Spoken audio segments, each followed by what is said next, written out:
தயவு மணிகண்டா, இந்த பிறப்பில் இந்த தருணத்திலே தேகம் நான் என்ற புலை உணர்வையும் மனம் புத்தி சித்தம் அகங்காரம் முதலான கரண தத்துவங்களையும் கடந்து மெய் அறிவு அல்லது மெய் உணர்ச்சி அல்லது சத்திய ஞானம், இதுதான் அருள் அம்பலம் அப்படின்னு சொல்லிட்டு வள்ளல் பெருமான் சொல்கிறார்.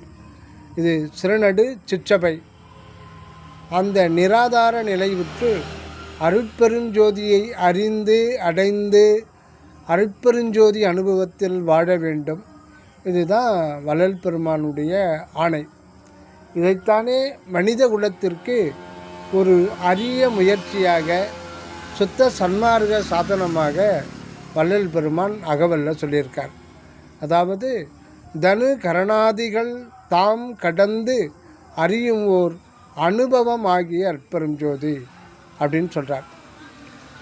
ஆக இப்படி சொல்லிட்டு தான் அருளாணை செய்திருக்கார் வள்ளலார்.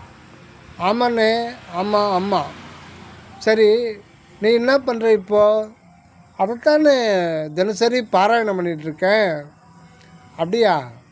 ஓ, வள்ளலார் இதை மனதில் நன்றாக பதிய வச்சுக்கிட்டு தினசரி அதற்கான முயற்சியும் பயிற்சியும் செய் அப்படின்னு சொல்லிட்டு இருக்கார். ஆனால் நீயும் என்னால் முடிஞ்சது இவ்வளோ தான் பண்ண முடியும் அப்படின்னு காலம்பூரா பாராயணம் பண்ணியே உப்பேத்திடுறிய. ஏம்பா, என்ன நியாயமாயுது?